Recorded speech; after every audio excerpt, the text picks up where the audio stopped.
এবং এখন যদি কোটা প্রথাটা বহাল থাকে তাহলে এটা জুলাইয়ের স্পিরিটের বিরুদ্ধে যাবে বলে আমি মনে করি। পরীক্ষার ফলাফল প্রকাশ করা হয়েছে। তো এখানে দেখেছি যারা মুক্তিযোদ্ধা কোটাধারী তারা কোনো রকম পাস না করেই সরকারি মেডিকেলে পড়ার সুযোগ পেয়েছে, কিন্তু যারা 73.5 পেয়েছে তারা মেডিকেলে পড়ার সুযোগ পায়নি। এত বড় বৈষম্য তো আমরা আশা করি না বাংলাদেশ থেকে। জুলাইয়ের শহীদদের প্রতি এখানে বৈষম্য করা হচ্ছে, মানে তাদের রক্তের সাথে বেইমানি করা হচ্ছে। তো আমরা মেডিকেল সেক্টরে সম্পূর্ণ কোঠার বিলুপ্তি চাই।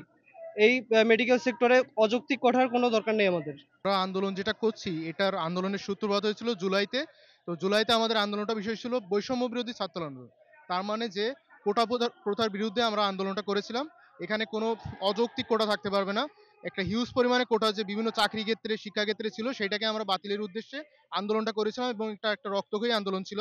কোটা আছে যে সেটা যদি সঠিকভাবে প্রযোজ্য হতো, যে গত বছর দেখা যাচ্ছে যারা চান্স পেয়েছে তারা আমাদের প্রায় কাছাকাছি মার্কস পেয়েছে। বাট এই বছর একটা হিউজ ডিফারেন্স দেখা গেছে। এবং এটা যত বেশি বছর যাবে তত আরো বাড়বে এই বৈষম্যটা। তো আমরা চাচ্ছি যে কোটা পুরোপুরি বাতিল হোক। কারণ কোটা যে আগেকার জিনিস যেমন মুক্তিযুদ্ধের ছেলেমেয়েরা চান্স পেত, এবছর তো এরপর থেকে তা মোটে পাবেই না। প্লাস তাদের মধ্যে একটা হিউজ ডিফারেন্স হবে। মার্কসের ডিফারেন্স প্লাস মেধার তো ডিফারেন্স অবশ্যই আছে। তো আমরা চাচ্ছি যে কোটাটা পুরোপুরি বাতিল হোক এবং এখন যদি কোটা প্রথাটা বহাল থাকে তাহলে এটা জুলাইয়ের স্পিরিটের বিরুদ্ধে যাবে বলে আমি মনে করি। এখন 24 সালে জুলাই মাসে আমরা আন্দোলন করলাম, কোটা বিরোধী আন্দোলন। কোটা না মেধা, মেধা মেধা আমরা বললাম যে মেধার মানে জয় হবে। কিন্তু 24 পরবর্তী যে প্রথম রেজাল্টটা হলো মেডিকেল অ্যাডমিশন টেস্ট, এইটাতেই আমরা কোটাকে প্রাধান্য দিয়ে দিলাম। ডিএমসি তে 13 জন কোটায় চলে গেল। ডিএমসি তে কাটমার্ক যেখানে 84 83 এরকম হয়, সেখানে সে 71 72 পেয়ে চান্স পেয়ে গেল কোটার জোরে। কিন্তু এটা তো ঠিক হলো না। তারপরে হচ্ছে মেডিকেলের সিটই আছে 5380টা, বাড়ানোর পরে সিট এটা হয়েছে।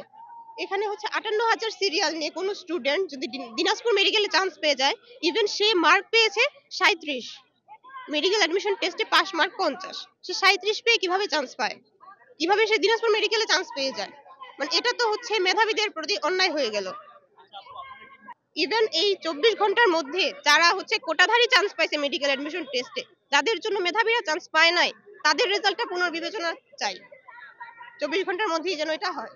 আমার নাম আছে তন্ময় জামান্তাস, আমার ঢাকা মেডিকেল কলেজ এবং প্রথম বর্ষ।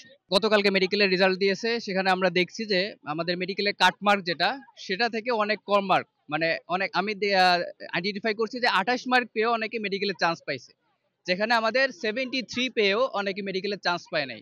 সুতরাং যে কোটার জন্য জুলাইয়ে অনেক ভাই বোনদের রক্ত ঝরানো হয়েছে বা রক্ত ঝরেছে, সেই কোটা আবার কেন থাকবে মেডিকেল সেক্টরে?